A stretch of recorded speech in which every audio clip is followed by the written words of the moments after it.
Vamos a hablar sobre el ciclo de Krebs.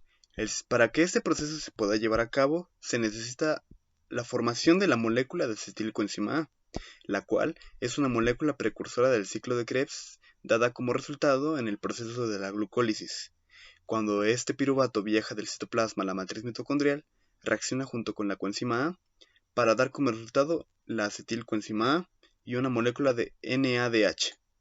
El proceso de ciclo de Krebs puede llevarse en los dos tipos de células, en las eucariontes y en las procariontes. En las eucariontes se llevará a cabo en la matriz mitocondrial, mientras que en las procariontes en el citoplasma. El ciclo de Krebs es un ciclo llevado a cabo por 8 reacciones enzimáticas y es tanto catabólica como anabólica.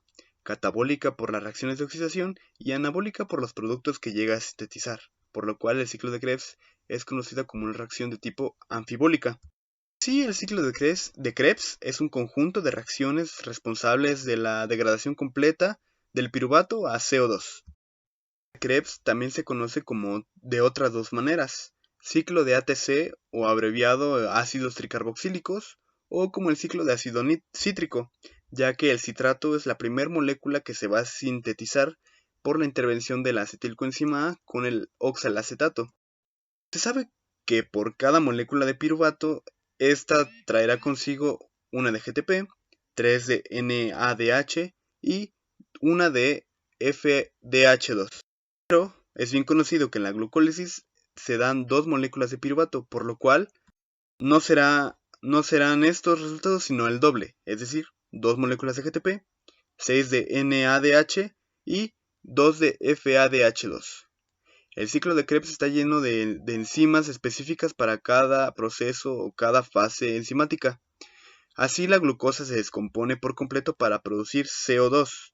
En este proceso, en general, se dan 6 moléculas de CO2, 2 por medio de la glucólisis y las otras 4 por el proceso de ciclo de Krebs. ¿Qué es el ciclo de Krebs? El ciclo de Krebs es una ruta metabólica cíclica que se da en el interior mitocondrial. Este consta de 8 etapas enzimáticas. En la primera se da que el acetilcoenzima A se mezcla con un ácido oxalacetato formando un citrato. En la segunda etapa se da la isomerización del citrato formando el cisaconitrato y el isocitrato. En la tercera etapa se genera el dióxido de carbono, se produce la coenzima NAD, la cual se reduce para producir NADH. Gracias a la enzima isocitrato deshidrogenasa se produce el alfa-cetoglutarato. En la cuarta etapa se va a oxidar la molécula del alfa-cetoglutarato, se va a disminuir el NAD para volver a pasar al NADH. Se va a liberar otra molécula de carbono, la cual se va a unir con la coenzima A para generar el succinil-CoA. En el quinto paso se reemplaza la coenzima A del CoA del succinil, que se transfiere a ADP para transformarse en ATP.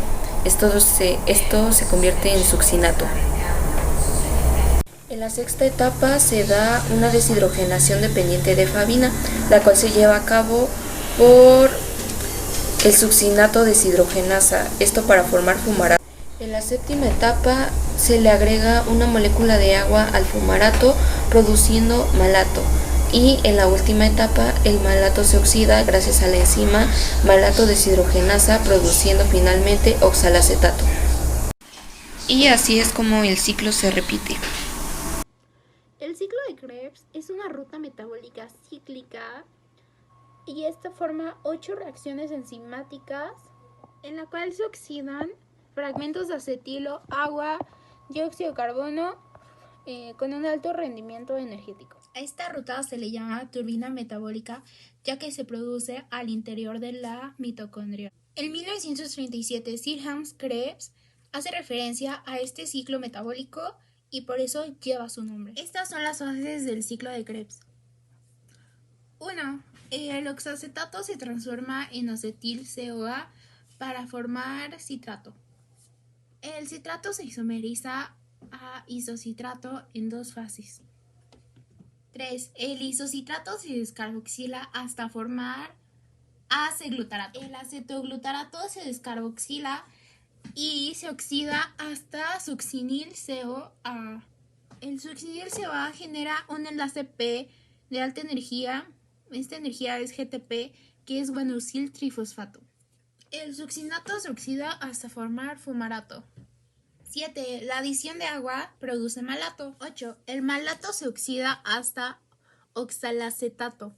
Entonces tendremos oxalacetato disponible para volver a empezar el ciclo de Krebs. Ahora veremos las enzimas Krebs que unen el citrato sinasa, acotinasa, isocitrato deshidrogenasa, a acetoglutarato deshidrogenasa, succinil-CoA sintasa, succinato deshidrogenasa, fumarato y malato deshidrogenasa. Al final de todo el ciclo de Krebs se generan 3 moléculas altamente energéticas, que estas son un GTP, un FABH y 3 NADH. El balance energético es cuando la energía de las oxidaciones del ciclo se conserva con eficiencia en coenzimas reducidas y un GTP. La formación de ATPs por cada vuelta de ciclo son 12. Estas son otras funciones del ciclo de Krebs. El ciclo de Krebs es una fuente de precursores biosintéticos, ya que sus metabolitos son importantes intermedios biosintéticos. El citrato pasa a ácidos grasos esteroles, el oxacetato a aminoácidos,